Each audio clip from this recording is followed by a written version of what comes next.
7 Karomah Masyhur Syekh Abdul Qadir Al-Jailani. Syekh Abdul Qadir Al-Jailani adalah seorang wali besar dan sangat masyhur di kalangan umat Islam. Beliau merupakan tokoh pendiri Thorikah Qadiriyah yang jamaahnya tersebar di berbagai dunia, khususnya di Indonesia. Jamaah Thorikah Qadiriyah seringkali mengadakan peringatan Haul Syekh Abdul Qadir Al-Jailani setiap tahunnya. Tidak lain karena kecintaan para jamaah yang tumbuh dengan mendengar keistimewaan-keistimewaan beliau yang dibacakan di dalam manaqibnya. Banyak kisah karomah Syekh Abdul Qadir Jailani yang diyakini oleh para pengikutnya. Di antara karomah beliau yang sangat masyhur, bisa kita baca dalam kitab manaqib yang berjudul Lujainut Dani karya Sayyid Syekh Ja'far bin Hasan Al-Barzanji. Selain dalam kitab tersebut, secara spesifik kumpulan karomahnya ditulis dalam bahasa Indonesia oleh M. Zainuddin dalam buku Karomah Syekh Abdul Qadir Al-Jailani. Di antara karomah yang masyhur tersebut adalah 7 karomah istimewa berikut ini. 1. Berpuasa sejak bayi. Saat masih bayi Syekh Abdul Qadir Al-Jailani tidak pernah minum air susu ibunya ketika memasuki bulan Ramadan. Beliau turut berpuasa dan tidak ingin makan apapun, meski saat itu beliau masih bayi. 2. Ditantang oleh 100 ulama. Syekh Abdul Qadir Al-Jailani pernah didatangi oleh 100 ulama untuk coba menandingi keilmuan beliau. Setelah 100 ulama itu tiba di rumahnya, mereka dipersilahkan duduk.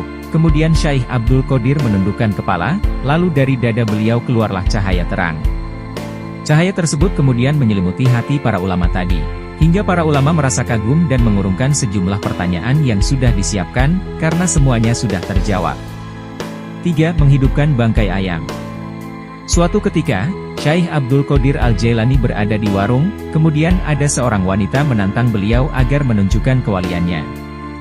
Namun, saat itu beliau tidak mau, tidak lain adalah karena ketawaduannya yang merasa bahwa dirinya hanyalah orang biasa. Setelah itu, ternyata wanita tadi melempari beliau dengan bangkai ayam. Maka, seketika itu Syekh Abdul Qadir Al-Jailani mengambil bangkai ayam yang dilempar tersebut dan berdoa kepada Allah. Dan ternyata bangkai ayam tadi bisa hidup kembali. 4. Berguru kepada Nabi Khidir. Pada usianya yang sudah matang, Syekh Abdul Qadir Al-Jailani pernah didatangi oleh seseorang yang arif. Tapi beliau tahu bahwa orang tersebut adalah Nabi Khidir. Lalu Syekh Abdul Qadir berkata kepada Nabi Khidir, "Wahai Khidir, sesungguhnya kamu tidak akan sanggup bersamaku, sebab aku bukanlah seperti Nabi Musa." Tetapi karena pernyataan itu, maka Nabi Khidir pun menerimanya menjadi murid. 5. Memerintah angin. Suatu saat Syekh Abdul Qadir sedang ada di sawah.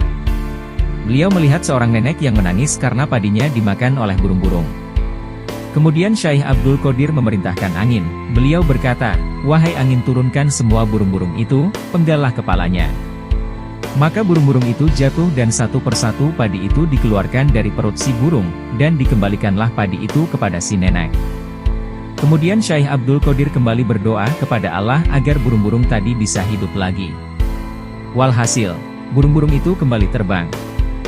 6. Jin ketakutan pada Syekh Abdul Qadir. Suatu saat ada seseorang yang kesurupan, kemudian dibawa kepada Syekh Abdul Qadir. Sebelum tiba di rumah beliau, ternyata orang tadi sudah sembuh, karena jin yang merasuki takut saat mendengar nama Syekh Abdul Qadir Al-Jailani. 7. Berjalan di udara. Dikisahkan oleh Imam Al-Hattab, bahwa Syekh Abdul Qadir Al-Jailani pernah memberikan ceramah agama. Saat itu, tiba-tiba beliau selangkah demi selangkah menaiki udara yang seakan-akan ada tangganya. Kejadian itu disaksikan oleh para jamaah yang hadir.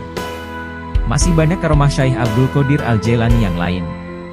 Semua itu adalah keistimewaan yang dianugerahkan oleh Allah Subhanahu wa Ta'ala kepada para kekasihnya. Karena itu, bukanlah suatu hal yang muskil bagi para kekasih Allah dalam melakukan hal-hal yang mungkin dianggap mustahil oleh kebanyakan orang awam. Wallahu a'lam bishawab.